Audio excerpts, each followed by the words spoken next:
Hello and welcome. Thank you to everybody and anybody that's listening. This is the Lopez Podcast. I'm Nathaniel Lopez, and with me is Avery. Hi. That's you. That is me. Hello to anybody. To those from Tucson, you might know her as a host for a KFMA time slot. I don't know. I don't know how to give you a proper introduction. What do you do? What do I do? We'll start with the radio. So I'm the evening DJ with Rock 102.1 KFMA. So I'm on Monday through Friday from 6 p.m. until midnight. I host Local Noise. Yeah, Local Noise.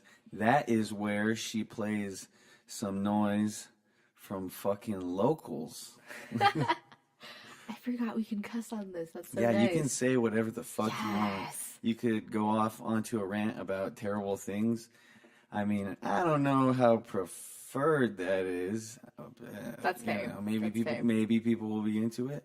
I've got a whole list of things that I want to talk to you about. Rap included.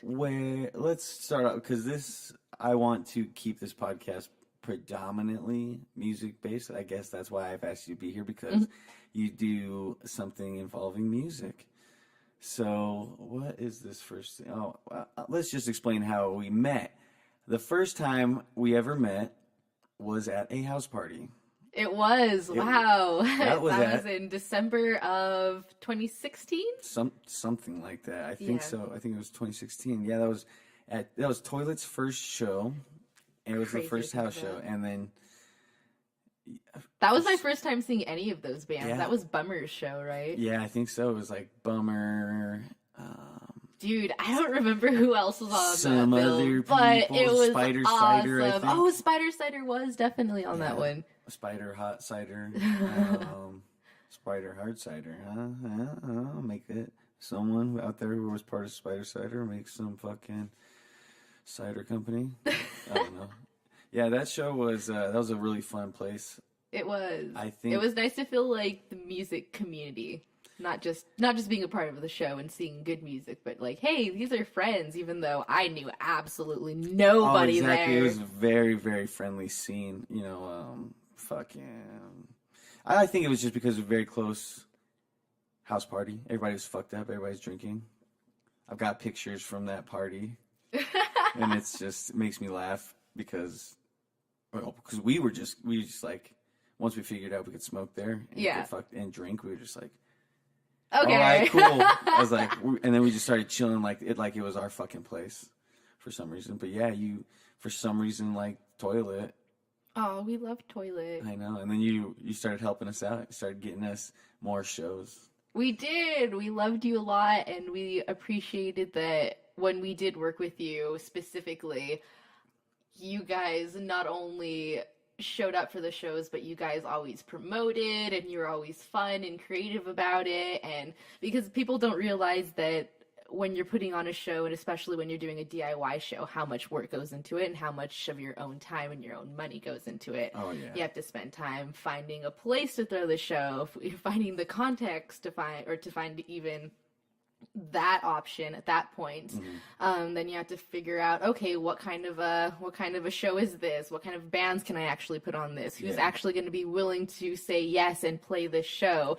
And at that point, it's okay, now I have to put money into advertising and to figuring out how we can push the show and try and make this a good show for everybody, whether you're coming out to see it, whether you're a part of the show and you're playing it, or whether you're the touring band and you're needing just a chance because you're out there and you're hustling. And so is everybody in the local scene too. So everybody should see that and should be a part of it together. Exactly. Everybody needs to help each other out. It's easy to fall into that mindset where it's like a competition.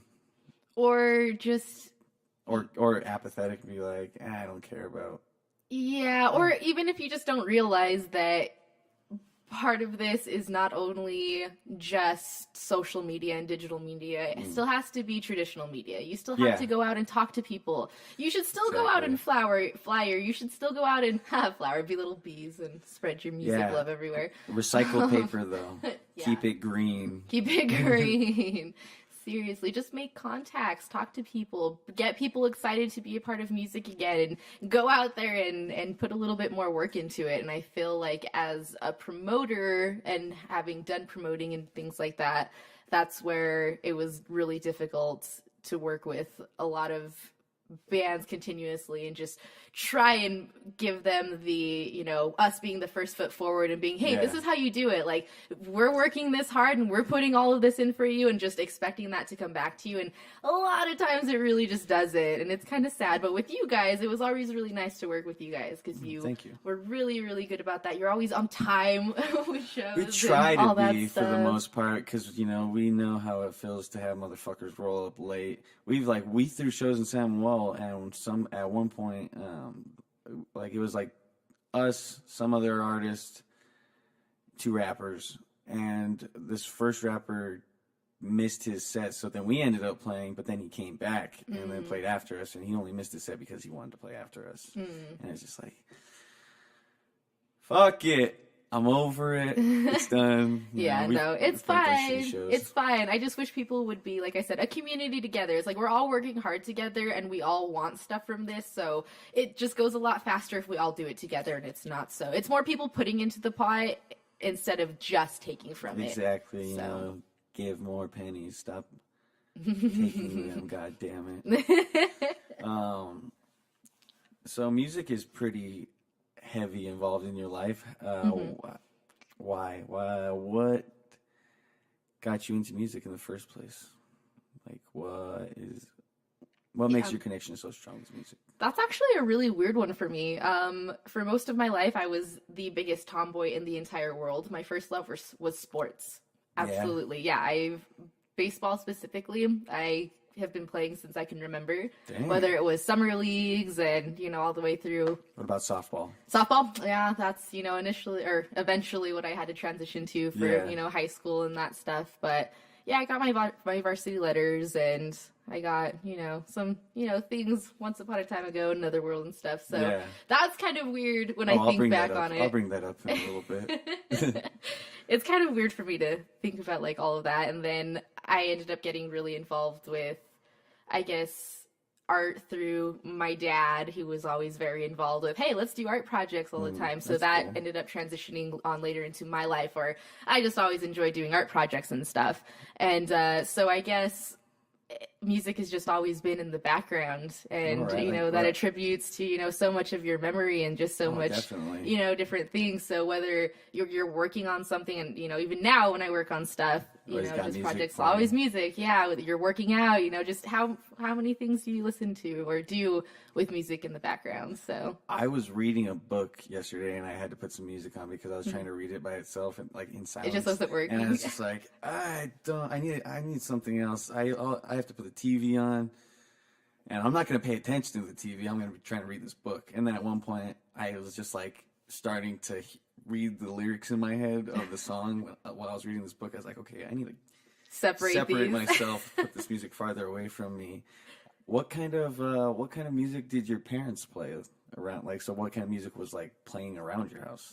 My dad is definitely a hard rocker. He went to a lot of concerts when he was younger. He went to a lot of like Iron Maiden and you know, all of those good ones. Whitesnake was always a big prominent one in my head. Van Halen for sure.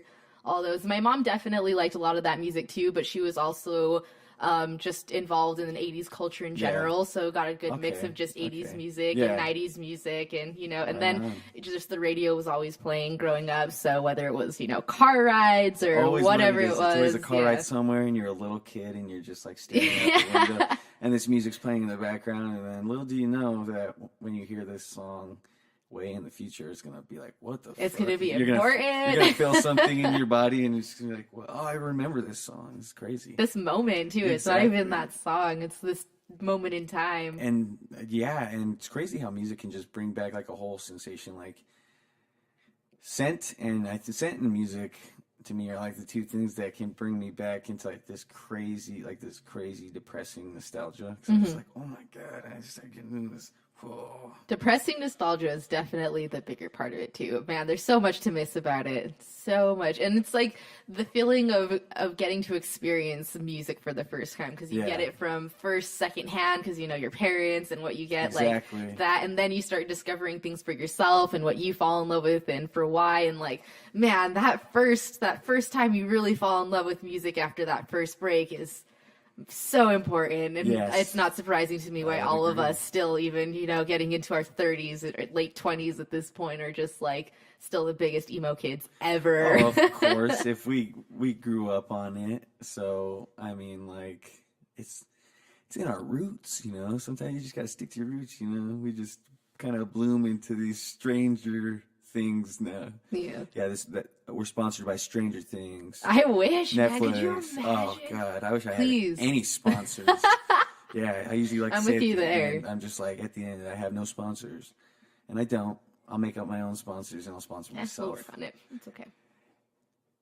Predictions. Do you remember like what the first album that you like fell in love with, that was you felt like was your own sense of music? Oh, it wasn't like your parents' music. It was like, maybe it was like the first CD you bought, or the first album that your parents didn't really care for, but you were like super into. Or maybe just an album. Just music in general. I guess I could just name off a few that really pop into my head at that point in time. Because, you know, LimeWire and stuff was a big thing at that point. So it was when you could, and, you know, when you had the availability and when it would load fast enough, all that stuff. Exactly. And when you had enough space for, you know, certain songs, this, that, and the other thing.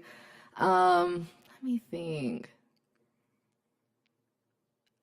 Body Bag by Hit the Lights. I always specifically remember from high school, and just completely fell in love with that song. And then from there was just like, man, pop punk. Where is this pop punk stuff? You were All Time Low, and oh my gosh, All Time Low. And then, you know, getting older and discovering like 4 Years Strong, and oh man, some good stuff. And then getting. How did you get into Blink-182? Blink-182. Because that's like, Blink-182 if you're gonna say was pop one punk, of you those. have to say Blink. Blink-182, their self-titled album, hands down, always their self-titled album will be my favorite one. The best one. Oh, it gets so dark and heavy.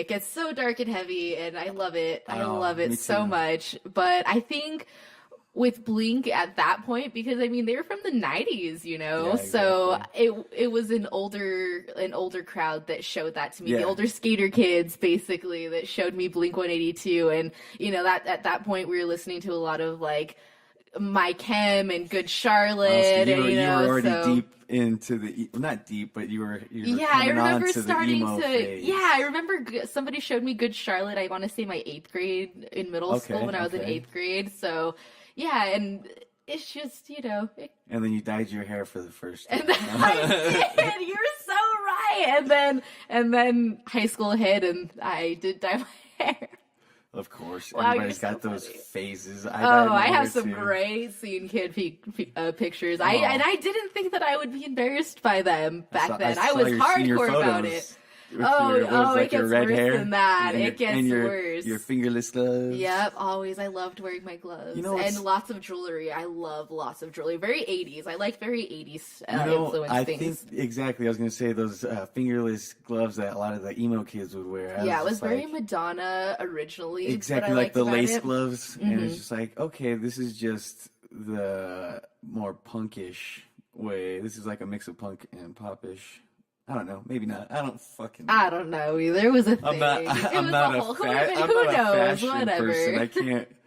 I can't give my 2 cents on a whole decade of fashion. No, I mean it was black and neon, and you know, lots of band. It was just like the music community again. It was such an easy thing to fall in love with, and like once Summer at the Warped Tour, you know, it does it to you. Was that like your first like live show? What was your first live show?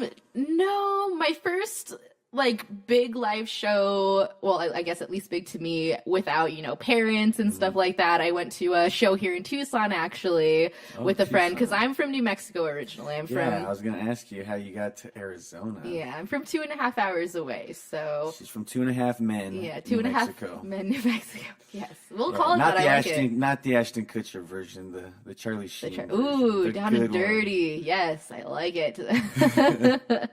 But yeah, so first show with a friend from high school who liked a lot of music and stuff as well. So we went to The Rock, which is why The Rock has always been a very important thing for me. So when I started working there, it was magic on magic, and I was so... It's crazy that you think that about somewhere in Tucson. Seriously, I was from a very small town, so it's just like, I fell in love with music that hard. That was the thing that I really, really fell in love with at that point, I guess. Just music was just... I guess I replaced people with music is kind of how I describe it. But anyway, so the show at The Rock ended up being... Eyes Set to Kill, In Fear and Faith, Sky Eats Airplane, and The Word Alive. Oh, Sky Eats Airplane. Yeah, dude, it was great. And they were, I guess, In Fear and Faith and The Word Alive actually didn't end up playing because they got food poisoning. And the lead singer of Sky Eats Airplane did as well. And he ended up puking, like, all over the people that were, like, right in the front. And I felt so bad for them. It was gross. A hard motherfucker. I think he just, like, yesterday posted on his Instagram... like some pictures of like a mugshot of his. Yeah. He just, like tried to fight like a whole block. Yep. Just, like, I don't even remember what happened to him. Honestly, there was Glass Cloud. Oh, that's right. And then I know a bunch of people from Glass Cloud went somewhere else. I was supposed to see Glass Cloud with Let Live at The Rock. Oh. But then they got held up somewhere, and then it was just like Let Live and something else. It was I the Mighty. Oh man, I loved that show. I love I the Mighty and Let Live. And crazy that we were at. See, it's funny we were at the same show. We were in the same vicinity before we probably years before we would ever know each other. Mm-hmm. Crazy. Very much. No, did Efren tell you the story about how I ran into him before I ever knew you guys? Yeah, he said you sent him a picture. Okay, so I used to work. So one of the things that first got me involved in the music scene and starting to pursue the music scene, because I came in from a complete outsider. I had no idea. I did not know my first 3 years in Tucson. I did not know anybody. Literally nobody from Tucson. I went to work. To Tucson? 2012. 2012. Yeah. The year the world was supposed to end. Yes, definitely. I remember that countdown. Dolphin. Going everywhere. Everywhere. You came to Tucson? Yep, came to Tucson, decided that I spent a lot of time in theater, and acting was definitely very, very big for me. I spent about 10 years in theater when you look at it from school. You know, I didn't stop. I went to a lot of competitions. I have a lot of like state awards and stuff like that for competitions. That's fucking awesome. Yeah, we went to state competition every year, and it was amazing. That? Our state had that. Yeah, it does here too, but your school has to be a part of it. Has to be willing to do it. And we had an amazing teacher, Scotty Knight. I love Scotty Knight forever. Shouts out to Scotty Knight. Always shouts out to Scotty Knight. I know you're listening, Scotty. He's a big fan. I know. He's always a big sends fan. Letters. He better be a big fan. I'll tell him. I'll hunt him down. I'll send him a letter or something. Send it by pigeon. By pigeon. I think I would have to. That'd probably be the best way to do it. Dang, I wish my school barely got a drama class. You're lucky you had one in San Manuel. Surprised. Yeah, well, that town is it's going nowhere fast. In the words of the Smith, song, Nowhere Fast. It's nowhere fast. That place is... I don't want to talk about it. You'll see it in a documentary down the road somewhere. I'll document it.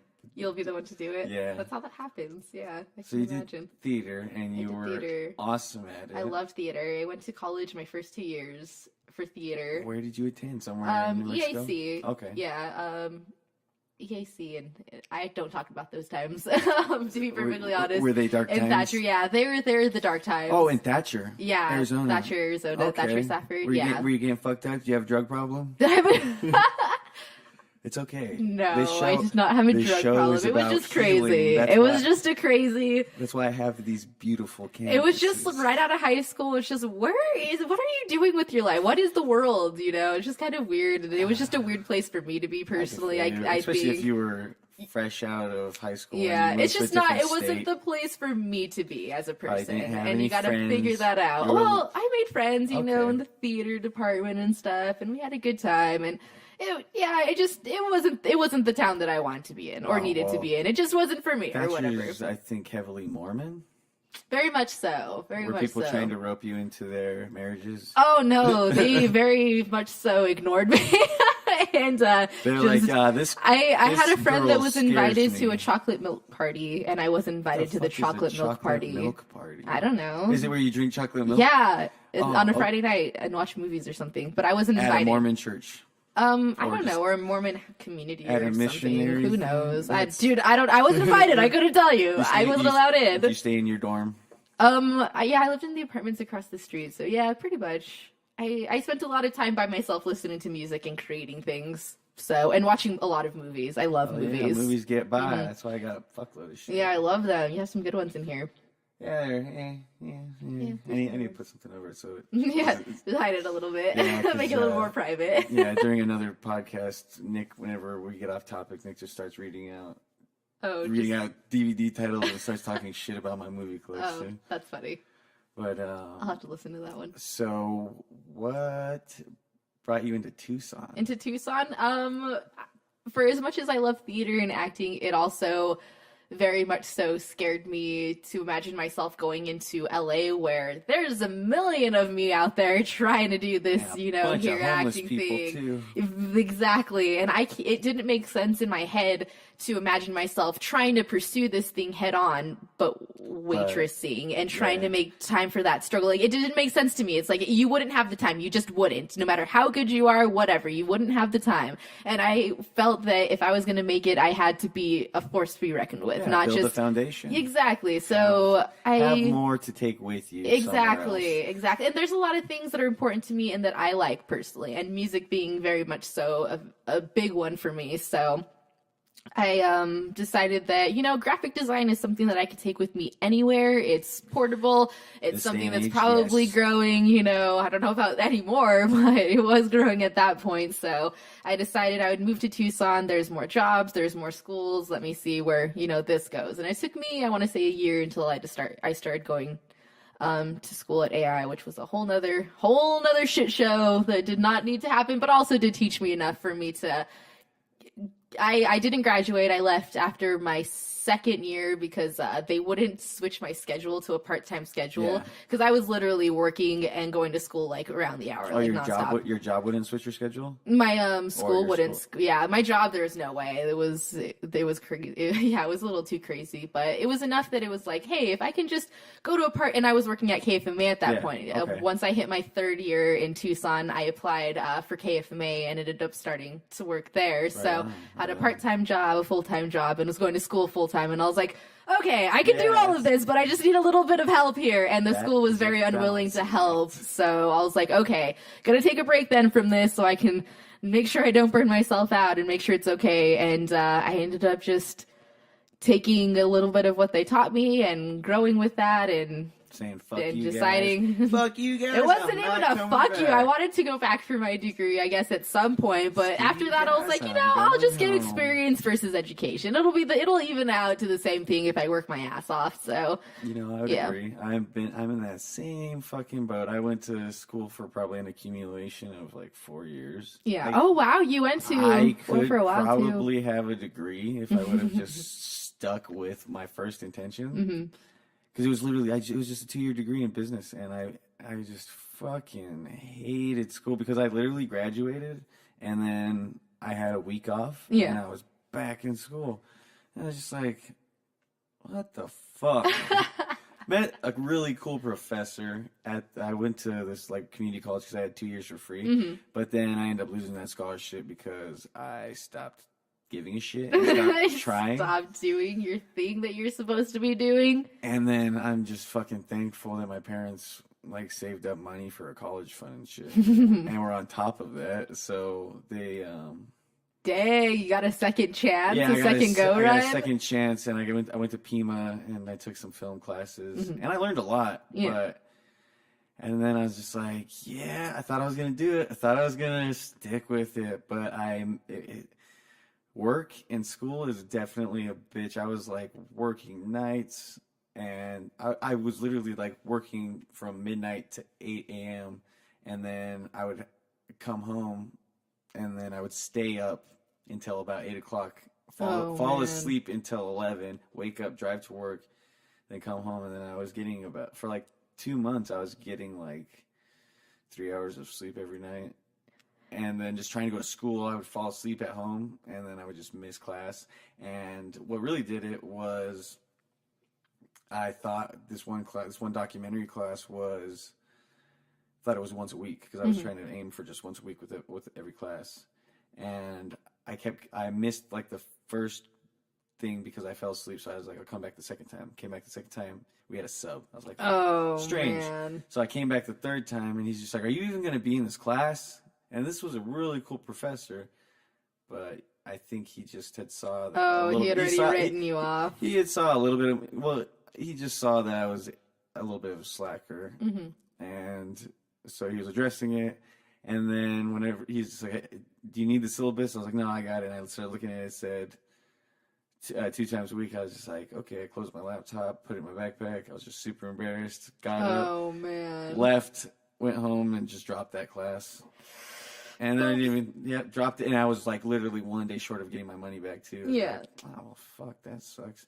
I mean, I guess I was just taking for granted what my parents were offering. I'm a piece of shit. Because my little brother, for him, he went and got a degree. Yeah. He ended up having to take out like loans and stuff to finish his degree, but now he's doing a bunch of crazy stuff. But that's... Yeah, but it's not for everybody, and I think that there just needs to be a better transition from there being, okay, we're, grade school, middle school, high school, okay, boom, here you are on your own, here's the world, or whatever. Yeah. Like, there needs to be a better transition point in between those things, I think. I don't know. It's not necessarily, like, college isn't necessarily the thing, I think, for everybody, should be the focus or anything either. It's like... I think a year off is definitely not something that people should be like, if you just take a year off, you're not going to you're not going to go. Or a couple years off. And especially because the workforce is always such a big thing on, hey, like, you need to come in with experience. You need to come. Well, how about we put our kids in, like, internships their second years out of high school or something like that into things they're interested in. Like, oh, you're interested in sciences? Here's an internship in this. This is what it actually means, and this is what it is you're going to be doing. Then that gives people the opportunity to be like, oh, this isn't what I thought it was going to be. I'll try and go this internship next time, or whatever. Like, give people a chance to like experience a lot more things, especially if you want to make a push on sciences and maths and things like that. Like, show what the opportunities are and what those actually mean, and give people a clear route into directing them towards those, which isn't necessarily college or whatever. I feel you. And it's a lot of counselors, like whenever I was finishing high school, a lot of counselors were they were just like, if you don't know what you're doing, just go to college and get your general education out of the way. And I'm thinking, yeah, but what if I'm taking a degree where all those general education classes, only one of those classes really like did anything to help me out, because now I still have to take all these other beginner classes that I could have been taking, but I spent all this money taking these fucking classes, like a reading class. I didn't need to take that reading class. No fucking need for it. So, I don't know. I think the education systems are strange times right now. Very strange. It could use with some adapting, for sure. It could use some adjusting and some very help. Much so. Some adjusting and some help. Not to say it's all bad, but no, like, there are some we're different now. We're different as human beings and our culture and society and all that stuff. So why not change it just a little bit? Make it a little bit more towards what we need it to be, and I don't think that's a bad thing. Exactly. I think it's just too money driven now. Yeah. Well, there's like very much so. There's all kinds of people that say that it was just like, there's that saying that it became too monetized. Everybody's just trying to make money off of it. So that's why fucking tuition went up and all that, because I don't know. I guess it's the economy. I don't know. This is not what we're here to talk about. We're here to talk about interesting as it is, and your music addiction. Music addiction. It definitely is. I even had a guy that I was seeing one time that was like, no, I can't do this. You love music way more than you'd ever love me. I can't do this. And I was like, wow, that's embarrassing of you to say. I mean, I felt bad though. I was like, wow, yeah. is that like real? Is that a real thing that I have a problem with then? I was like, nah, no. Music for the win. At least he was straightforward about it. Yeah. He's just like, I don't. Dang, this sucks. Was he rude about it or? No, he was just like, I don't know. He was just like, why does this have to be the thing? Like, is this real? I guess like he was looking for confirmation. I guess. Just thought you were too into music. Mm-hmm. For whatever reason. You know what? I don't want to listen to anything on the car ride. So, no. Like, you said nothing on the car ride.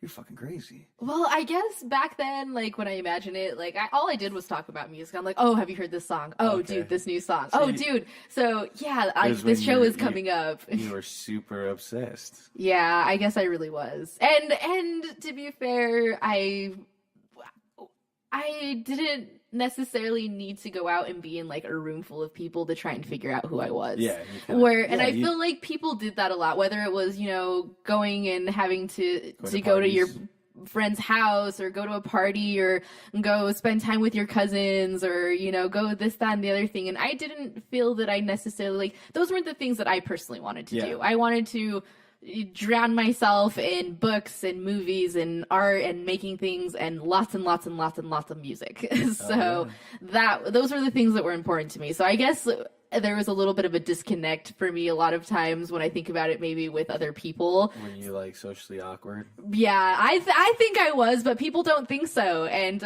even talking with my mother, she very much is like, no, like, because I think people don't like me. I'm like, no way, people hated me in high school, or at least, like, I was just, there or whatever. And my mom's like, no, people remember you for being, like, this very just, like, strong person, like, willing to stand up for things. And I'm like, you're just saying that because you're my mom. Like, stop. You're so wonderful. I love you, but no. Yeah, I don't know. I think, I was just very obsessed with things, I guess. I feel you, because I remember those moments of just being like, I kind of want to just be in my room alone, have some music on, lay on my bed, draw on my sketch pad. It's like, that's peace to me. Happy. Yeah, so much happy. And then everybody thinks you're sad when you do that. Yeah. And maybe I am a little sad. Sometimes. And for me, it's just like, I don't know, like, it's very fascinating to be able to read these stories and see these movies and think about these things and like, wow, these are extraordinary moments. These are things that were worthy of note, whether it was, imaginative or, something that really happens or, worthy of creating a song about or a story or anything. It's like, man, I want to experience something that amazing in my life. So it's very crushing to feel like how does, like, no, this is not what I want my it's not that I don't want my life to be this. It's just like, I want just a little bit more of this, like, magic that's, like, in the world or what can be out there. You know? Romanticize a lot. Very much so. Yeah. I'm very, very much so that way, I guess.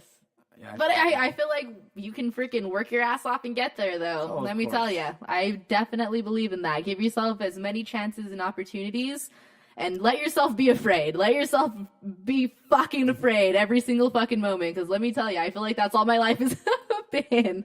I feel like I've just been in giant anxiety, scared ball my entire life. But it's okay. It's worth it. A lot of people nowadays, I feel the same way. I remember... Just can't let yourself give into just that, though. It's like, you have to...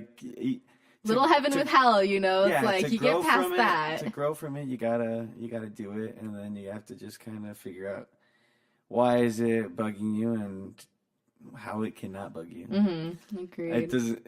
that seems like a fucking simple thing to say, but, I know it's...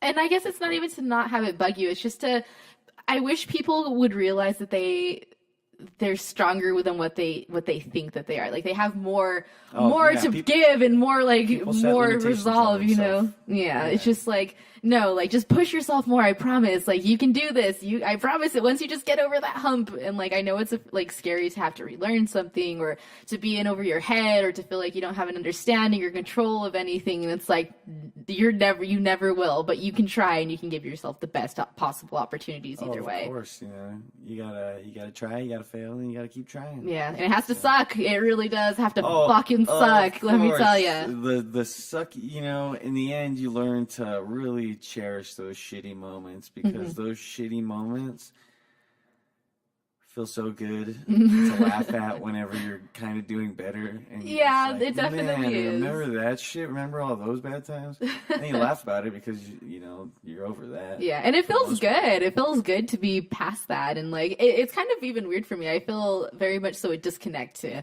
the person I was in high school. You know, I know that's, like, a difference of time and everything, too. Yeah. But it's like, I don't really understand the person I was back then, if that makes sense. Were you lost? Very, very lost. Very just trying to figure it out. Did you ever say you were depressed? Did you? Oh, very much. Yeah, I've struggled with. I got diagnosed with bipolar depression. I don't know if that's actually true or not because like it was just a weird thing when. Yeah, I stopped. I went from being, you know, very, very good in high school, very well thought of, very, you know, was like I said, I was.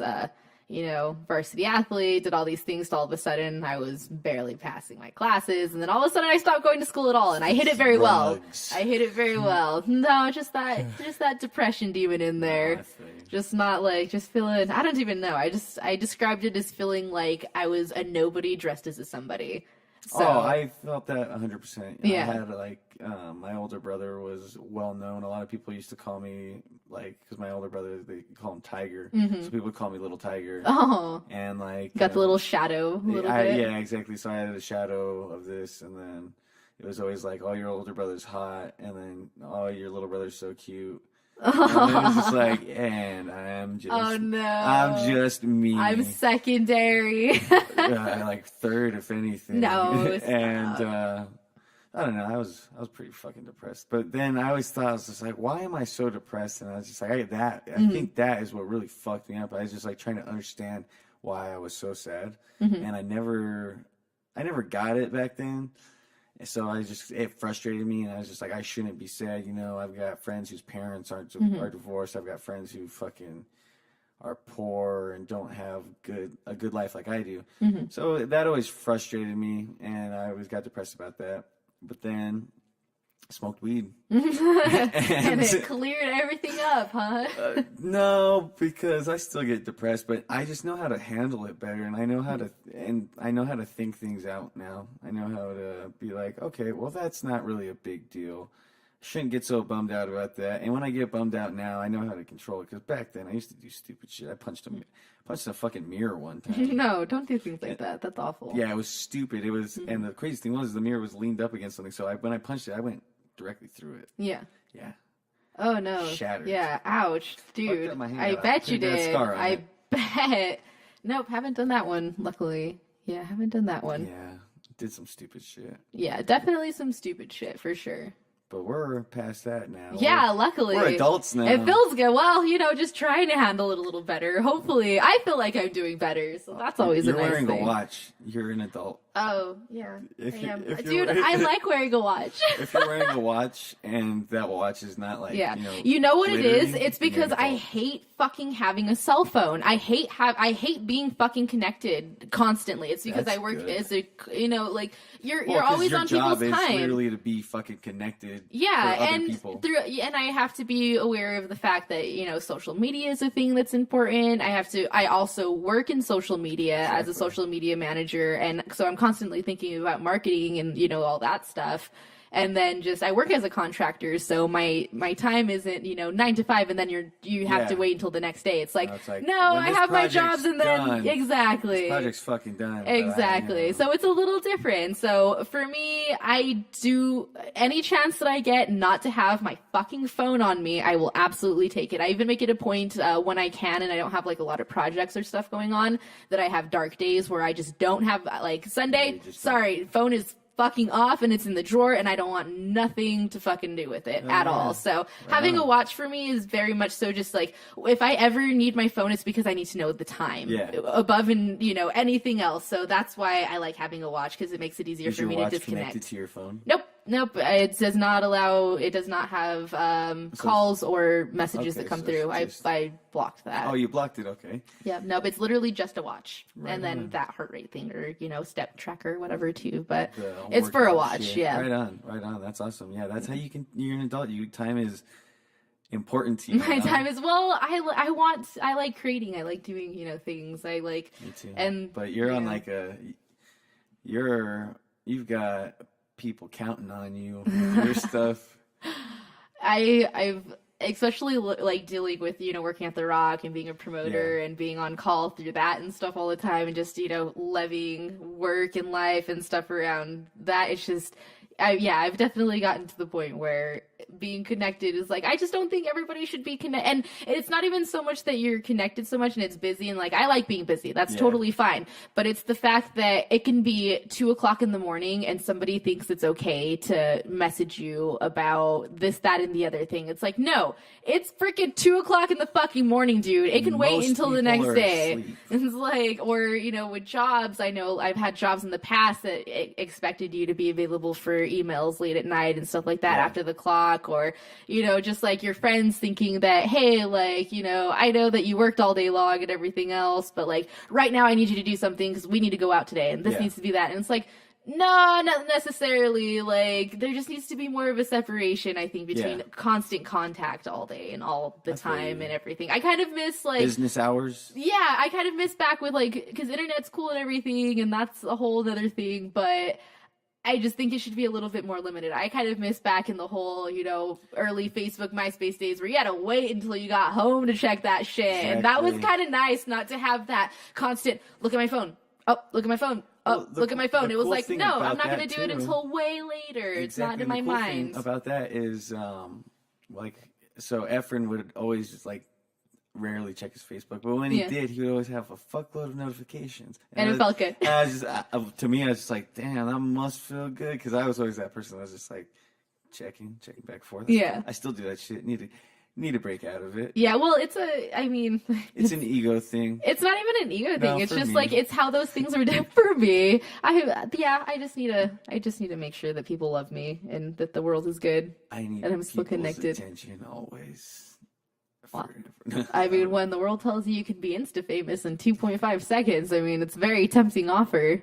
I want to have a purpose, though. Yeah, I'm with you there. That's the hard part. The hard part where it makes it like... I think that's the struggle with a lot of people. The conscious people, for the most part. Because some people just are okay with going to work and then retiring from work. And, they've got some nice things and stuff, but at the end, I think about it in such a strange way now that I think about it, I'm just like, what am I going to leave behind for someone else to look at or listen to or read? I'm just like, I want my kids to be able to be like, to show their kids, be like, oh, this was your grandpa or your tata. This is what he did, and, I don't fucking know shit about my grandparents, and I fucking lost all of them before I could really begin to build that, intrigue with, who the fuck am I, and where the fuck did I come from, and who did I come from, and, who's my family?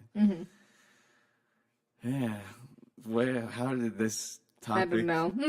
Where did this stem That's just one of the... Dude, this is a constant in my life. It's okay. No, that's just constantly thinking about all these things. And I don't think it's necessarily a bad thing. I don't think we should, completely obsess about it or anything, but it's good to be aware of things that matter to you and what you think you want to, have matter and everything else. So it's not a bad thing. Yeah. Just taking things into consideration at the very least, being open-minded and taking a look at the options of things and weighing them out. That's what people need to strive to do. They just need to strive to be more open and, I guess, more... we definitely live in a world of apathy right now, and that can tie back into the fucking music scene, because we do live in a fucking apathetic music scene.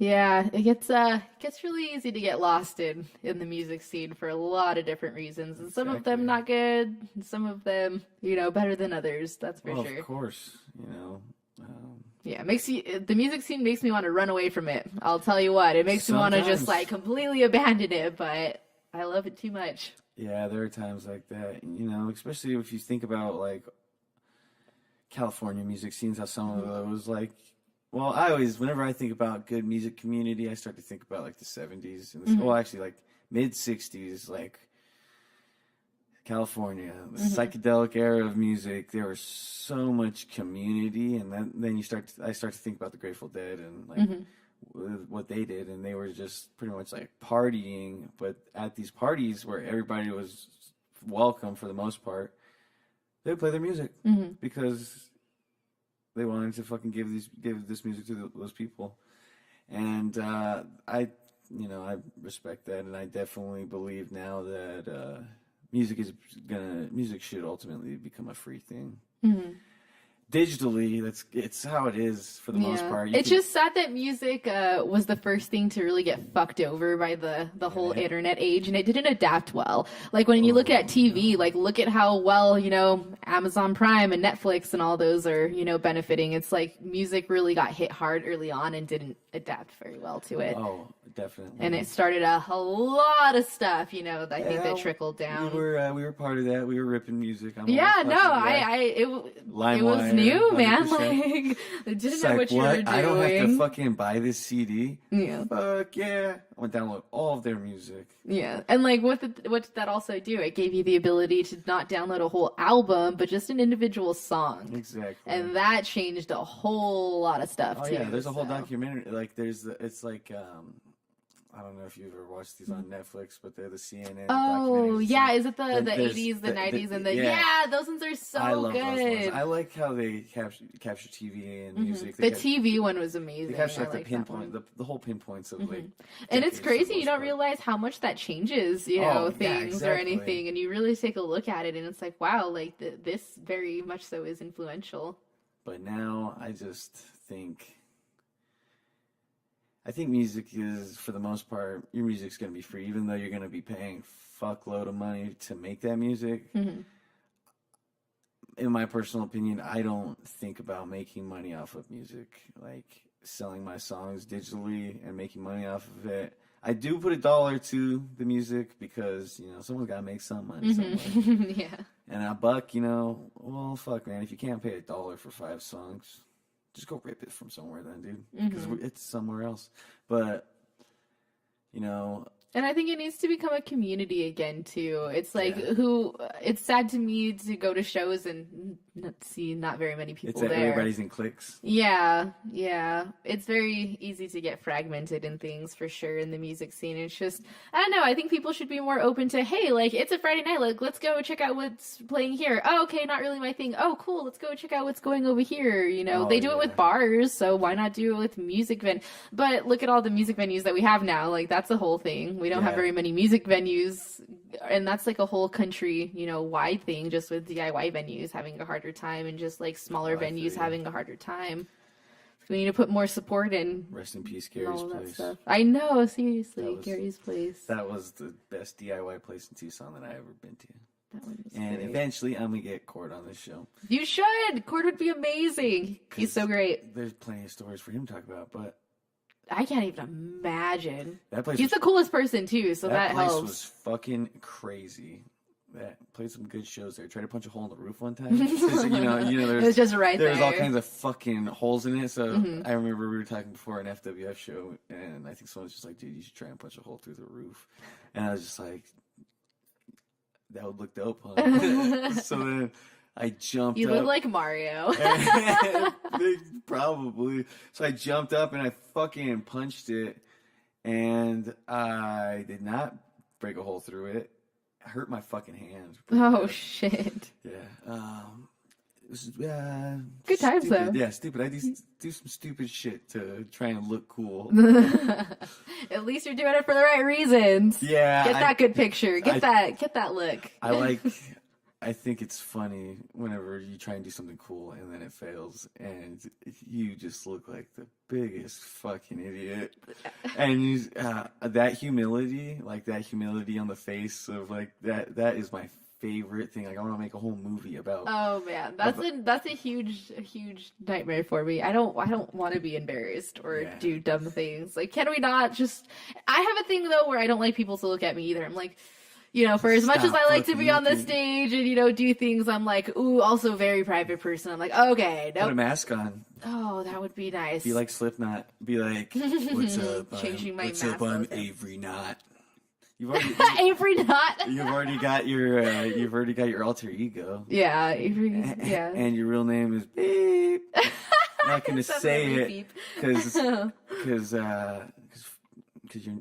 that person is. People didn't even know I had a real name. Yeah, people thought your real name was Avery. I'm sure some people do. Yeah, I think I've got like both of your accounts on Facebook.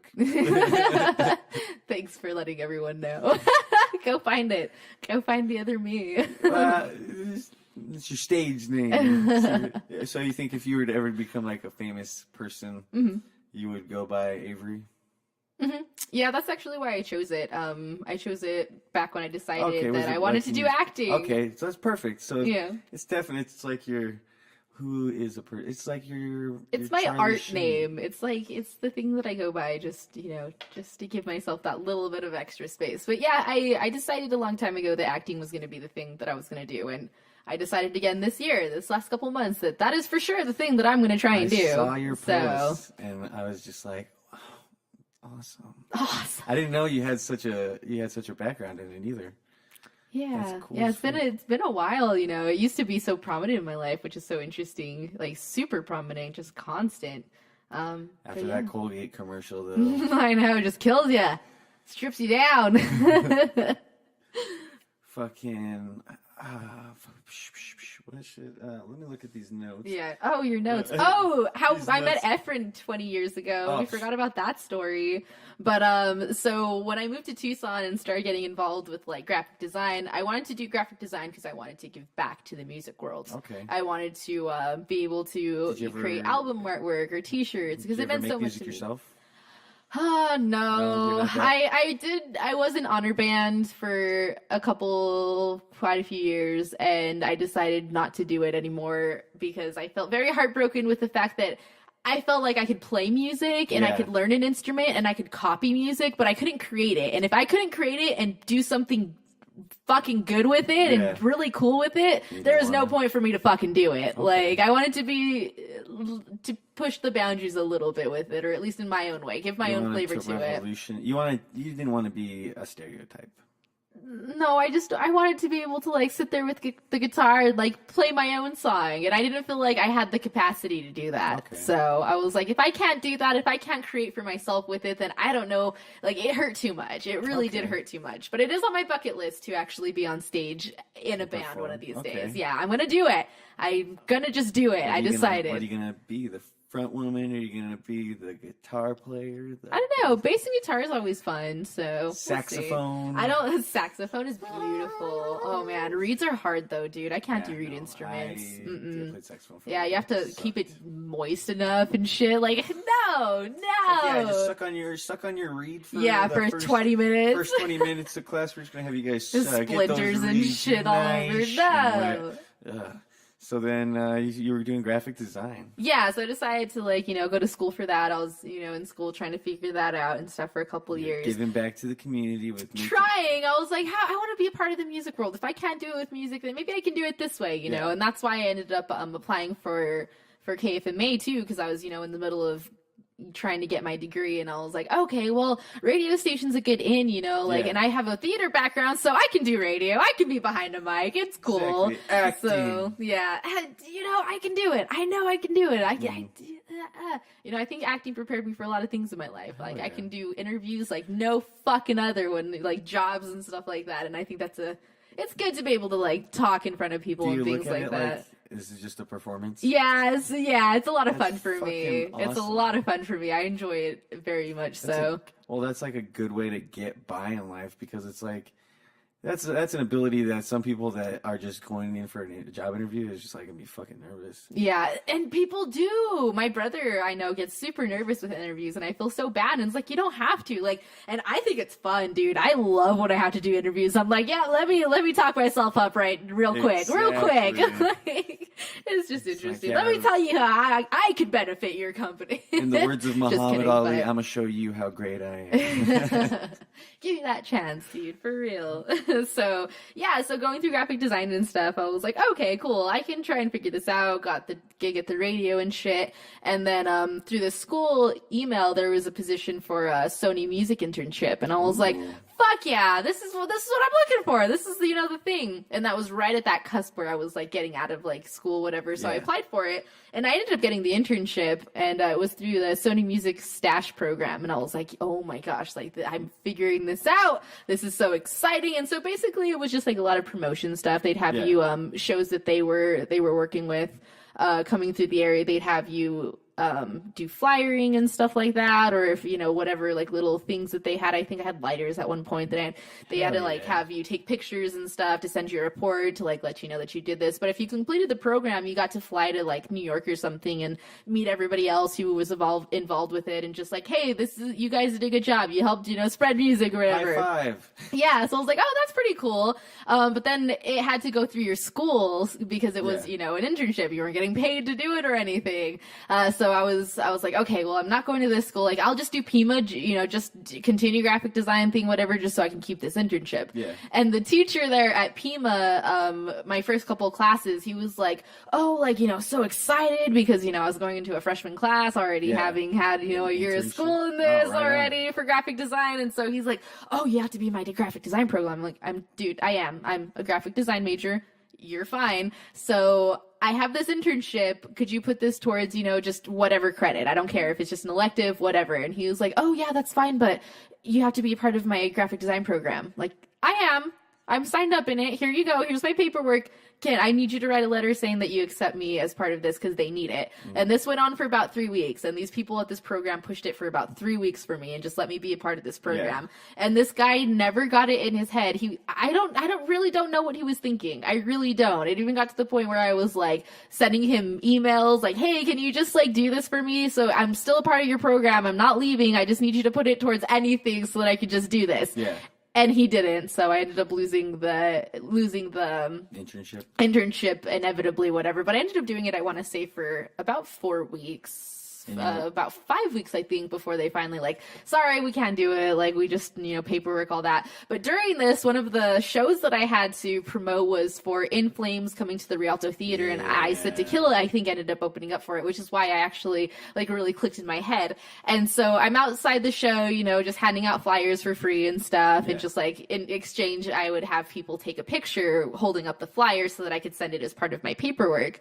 And so I had, like, a magnet and some other thing, whatever. So, just handing it out, and this big old goofy loud kid just like walks up. Whoa. And I'm like, hey, do you want it? And he was like, yeah, he was like all about it, and he was so enthusiastic. He was like, hey man, do you know like I Said to Kills? And I was like, yeah, that's like my first show here at the Rock in Tucson, dude. Like, of course I know those guys. And he was just like super excited. He was just like, why? And he was like down with taking a picture. And I was like, oh, cool. So, fast forward to, our show that we see you at in December, 2016 or whatever, and all that stuff. And that Efren just always bothered me. Always, and not in a bad way. I was just like, dude, who? And he's so goofy, He looked familiar. Yeah, he looked so familiar, and I was like, Efren, like, what the hell, dude? Like, and I was like, you guys kind of remind me of like my family, like people that I went to like school with, So I'm like, oh, maybe it's just that, small town thing, yeah. So I'm like, that's just it. And so the memory thing popped up on Facebook, and it was for my Avery page, and where I was promoting that show, and I looked at it, and I'm like, dude, no, there's this guy. There's no way it's this guy. There's no fucking way. So I called Josh in. I'm like, Josh, is this Efren? And he was like, who the fuck else would it be? And I was like, because it's baby Efren, with no facial hair and like all big old ears and stuff, all goofy. And I was like, no fucking way. So I messaged Efren, and I was like, I fucking knew it, dude. So, and it was always at the back of my head, that show and that moment, like taking that picture was always in the back of my head, that guy asking me about I Said to Kill. And so I messaged Efren, and I was like, hey dude, do you ever remember, or I was like, hey dude, do you ever remember going to see In Flames at the Rialto? And he was like, yeah, were you there? And I was like, do you remember a girl asking to take a picture of you for a poster? And he was like, oh my god. And he sent me the snap that he took that night after he got home. Yeah. And the snap was a picture of the flyer and the magnet that I gave him, and it was the caption, all I had to do was take a picture for it. Yeah, he told me that. I remember him telling me that. Oh, bad. Crazy. And that was crazy. You asked you for the picture. Yeah, the whole backstory for Efren behind that concert, he got kicked out because he pre-gamed. It was like, we were like juniors in high school or something. Yeah. They pre-gamed, they got super fucked up. He looked fucked up, dude. He was drinking, he drank from his dad's beer, someone caught him. Yeah. They kicked him out. and I think that might have been whenever you first saw him. Oh, and then shit. he tried going back in. Yeah. And then they caught him again. Yeah. And then they said, if you come back in, we're going to call the cops. So then he was just like stuck to be outside.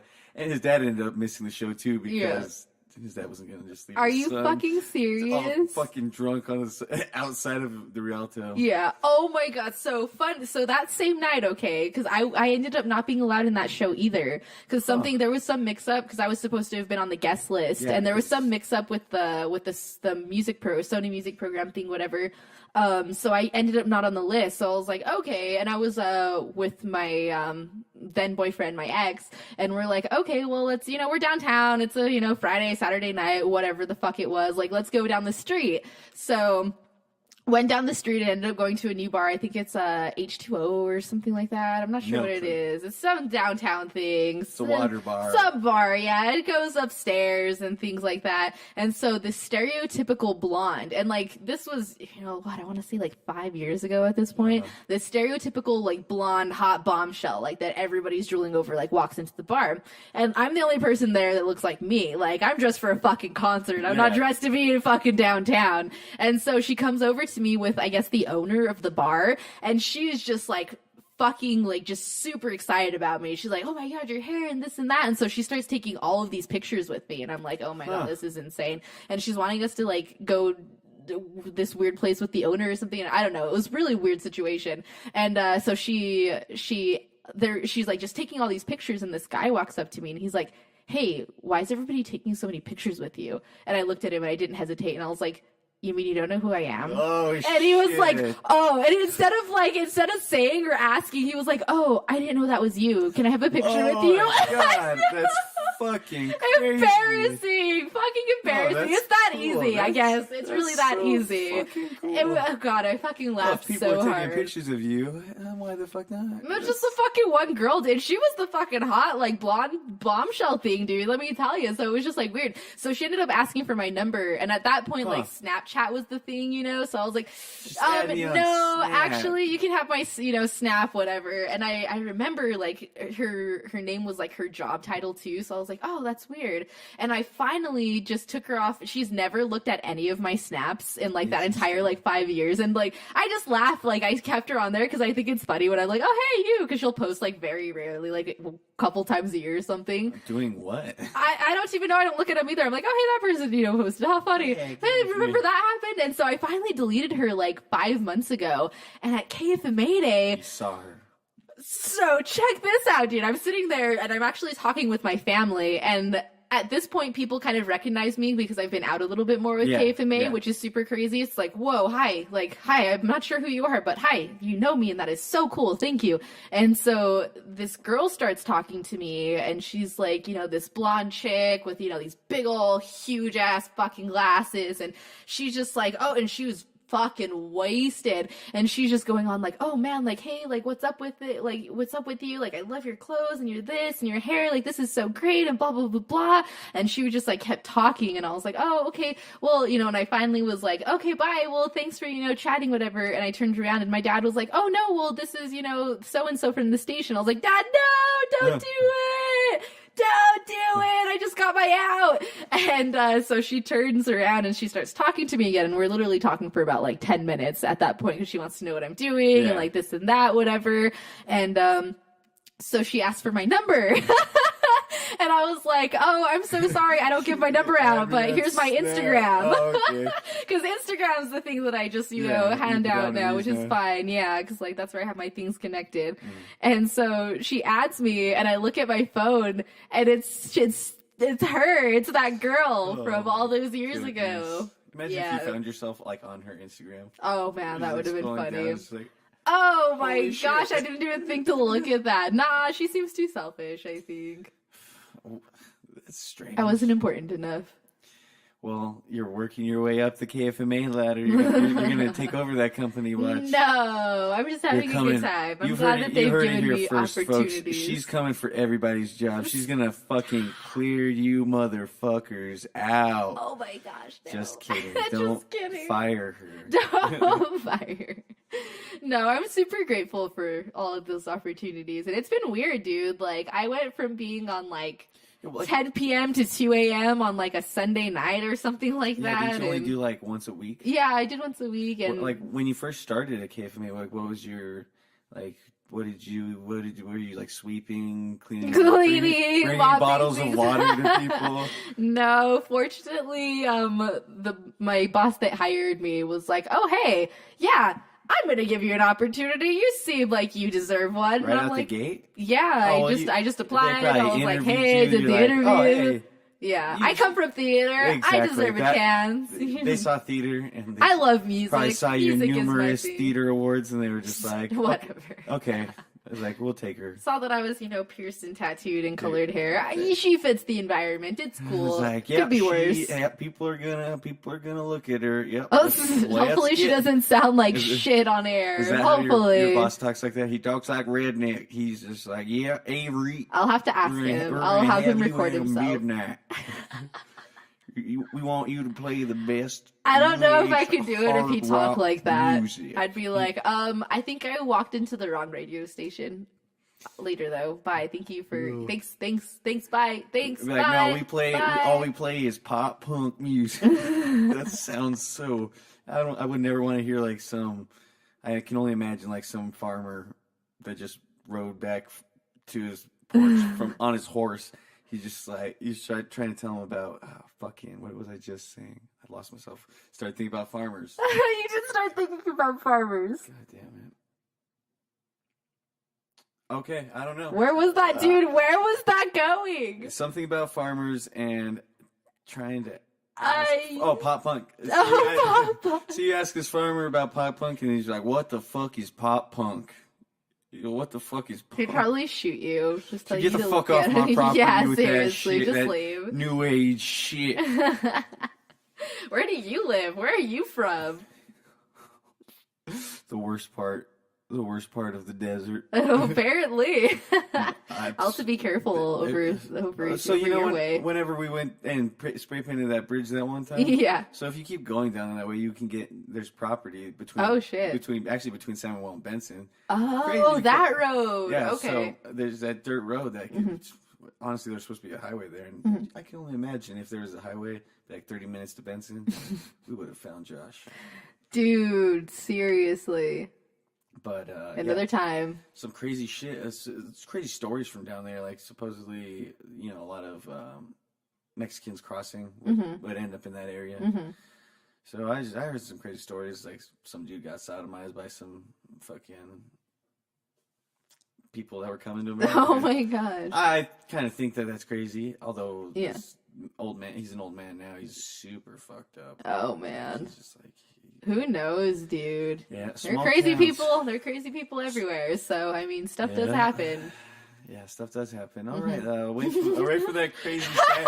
That got dark for a second. That got a little crazy. Pop punk's supposed to be not that dark, but nope.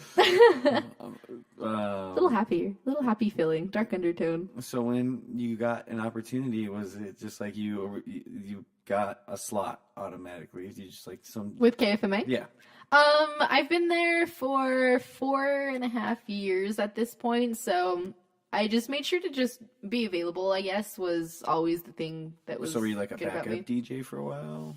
It wasn't a backup DJ, it was just a part-time DJ. So there's most of the weekend is made up of part-time DJs, okay. Which is something that not a lot of radio stations actually do anymore. It's more automated. Pretty cool. Yeah, I think so too. It's super cool, which I mean, give us all like that opportunity and that's stuff. the way to keep it fucking alive, probably. Yeah, I completely agree. It's nice to have like that support with people still like, hey, no, like come and do this, like be a part of this thing, which I think is super great. Part of community, back to community. Yeah, exactly. The word of this episode is community.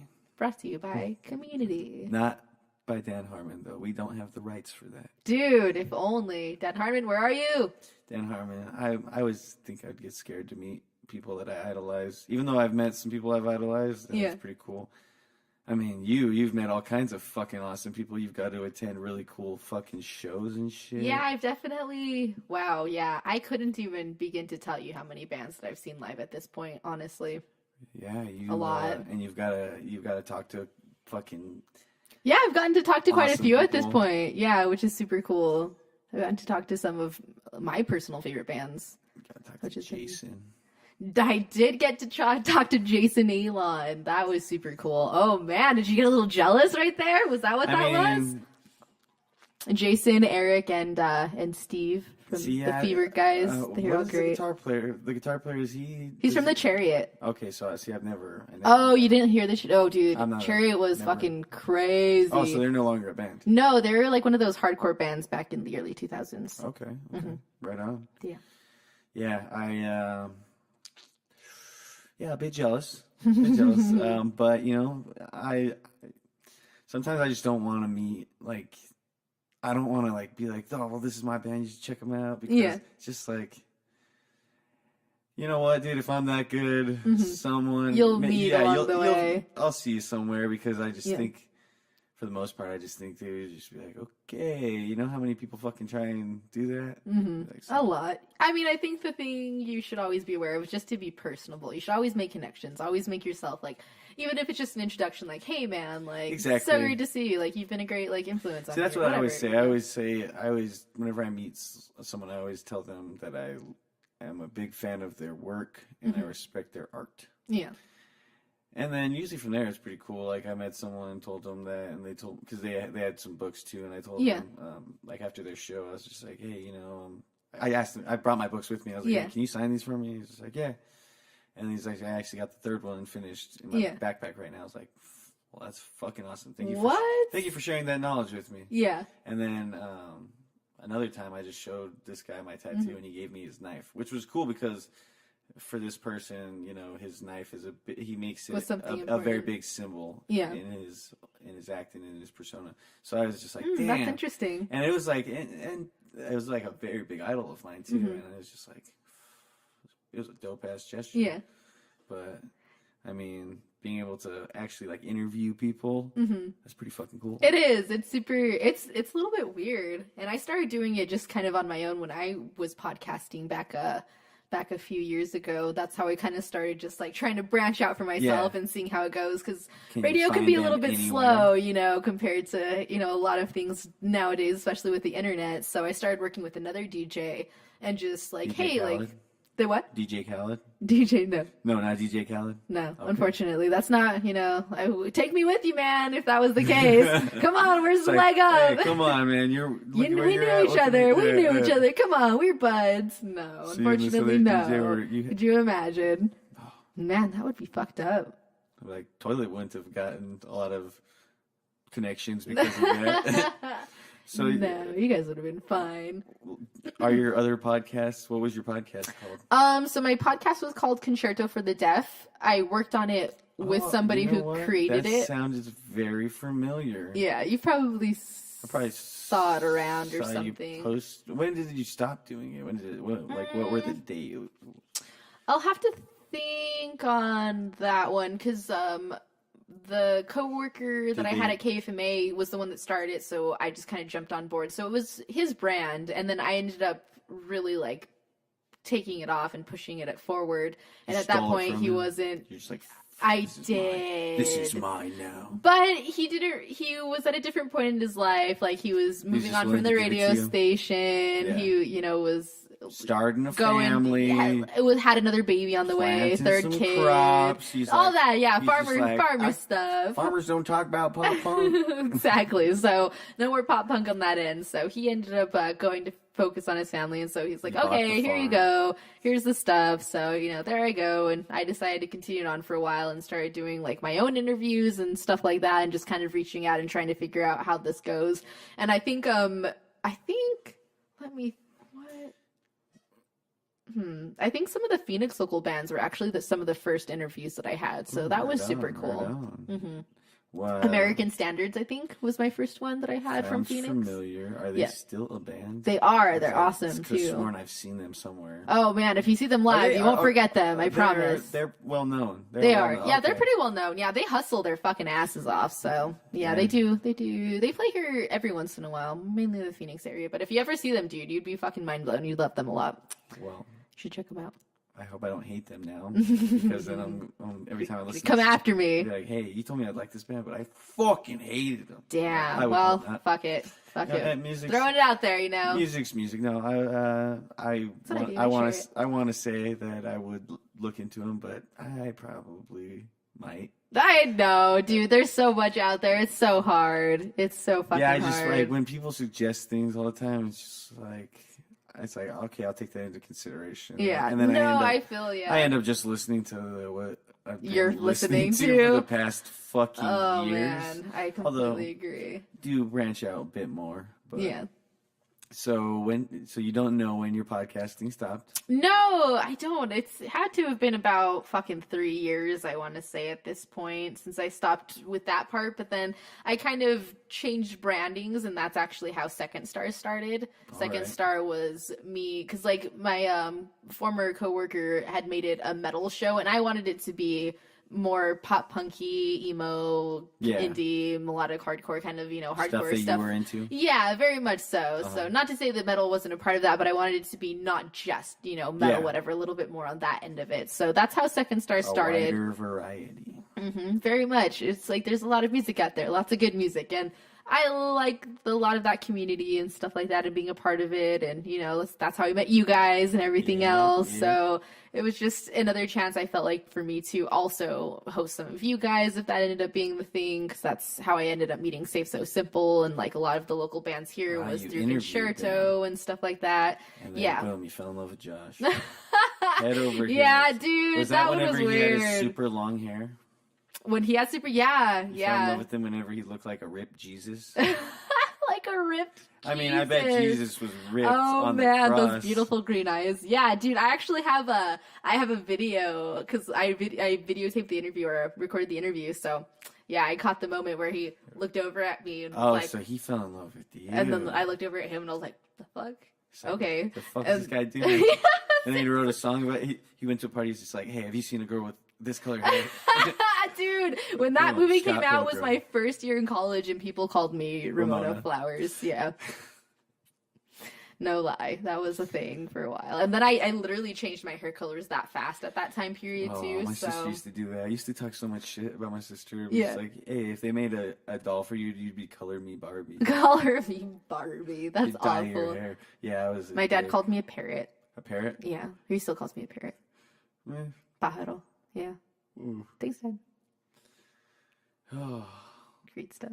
Yeah, that's how I met Say So Simple, though, and Josh, that interview, and then... Josh, the Striffmeister. The Striffmeister. Ripped man. Jesus. And I wanted nothing. I've been so involved in the music scene for a while that I didn't want anything to do with band guys. Like, nope. I was like, no, dude, I know. What, did you listen to Faithfully by Journey? No, but yes, I'm sure, yes. Yes. No, it was just like I was a part of it, and I just didn't want to be like that person. Because if things go bad, then it's like, oh, now you're that person that dates band guys in the music scene or whatever. And it's just harder for a lot of ways for girls in some aspects. So just to be like aware of things, So definitely, because it's like male dominant. Yeah. And obviously, whenever there's a woman of power, a lot of people fucking flee to that person. It gets a little crazy. Exactly. And it's not even that. It's just, it just gets a little... that's just a world that gets a little crazy on that end of it sometimes. So it was like, I just didn't want, rumor mills travel so far and so fast and everything. And that's not something that I ever really wanted to risk. But yeah, Josh ruined it. Josh ruined it all. Fucking Josh. No, damn it. He's fucking talented though, man. Oh, good for him. Of course. Good for him. He'll be on here soon, eventually. I know. I'm really excited for that. Episode 575. Finally, Josh, after 50 years. All of these. Yeah, seriously. 50 years is probably too... No, he'll do that a lot sooner than 50 years. Yes, I would say. Yeah, we'll shove him on here and it'll be okay. Yeah. Whenever his schedule... Whenever we just... It's that time whenever the moon lines up. I know, seriously. I'm just gonna coordinate it with you and be like, hey man, okay, it's a go. And I'm just gonna drive him over here and be like, here you go. We're hanging for a second. Go chat with Nathaniel. Talk to him for a fucking time. Yeah, he misses you guys a lot too, so we can talk about you. Miss that motherfucker. Yeah, we miss you so much. And now Well, we're a fucking hour and 19 minutes in. I feel like we're pretty good. Yeah. Do you have anything else you want to ask or anything? Let me look through these. No, we covered KFMA and your kick-ass shows that you get to watch, and I guess we didn't talk so much about fucking planning shows so much. Planning shows, But, a little bit. We talked a little bit about it, but I mean, But do you have anything else? We talked more about that before we started recording. No, that's a little crazy, but well worth it. I hope more people invest time into going to shows for one. I think more people need to go to shows. Me too. I know it gets hard because people are busy and fucking lives and shit like that. But more people that would go to shows, more reason for people to put fucking music on and everything. Free shows. Don't miss out on free shows because they're free fucking shows. Yeah, and you don't know who you'll be seeing. Like, you could see the next fucking Prince in the Revolution. You could. Fuck, man. Like, you guys, I would have never seen you guys before, and I fucking love you guys. And that whole fucking, just even that example, that whole lineup, didn't know anybody, I think, besides 2 people at that fucking show, and loved every single one of those bands. What are you saying? And here we are, still fucking friends. Exactly. Look at this. So Look at this 2 magic years right ago now. or so. Yeah. Yeah. So what are you saying? We're the next Prince in the Revolution. Yes, you are the next Prince in the Yes, Revolution. I hope You heard so. it here, right here. Next Prince. All right. Thank you for coming. Oh, no problem. And thank you for being on here. This is thanks to the 5 people that are probably listening to this. Tell them about where they can listen to you spin records. And all those records. Yeah, they tell me about those old days too, and I'm like, man, that sounds like it'd be shitty. Now I just have to, press buttons and shit. It's not even that hard. Digital. It's like, just kidding. My computer is dying. Fuck. Yeah, even though it's probably no. a computer that's plugged in. Yeah, it's all set up for me and stuff. We're spoiled. We have beautiful, hardworking engineers. You got a beautiful studio, and then you come sit in here, and there's my desk, and there's this. I'm the same fucking way. Desk. For the guests. I love it. It's so cute. You're more set up on this podcast level than I was set up on my podcast, so you're doing pretty well, man. I tried. I love DIY stuff. Are you kidding me? DIY is DIY for do it yourself. Yeah, I want to make comics. I want to make movies and scripts and stories and series and books. Yeah, I want to do it all too, man. This is how it starts. People can find you on Instagram as Avery and Things. Avery and Things. Very fitting. All the things. Follow her and her endeavors and everything she does. Listen to her on KFMA, Monday through Friday at 6 p.m. to midnight. Boom. She's spinning all the classics. All the classics. Some new, some classic. And lots of classic. For all you pop punk fans out there, and pop punk and more. All right. I have no sponsors. Thanks for listening. We're out of here.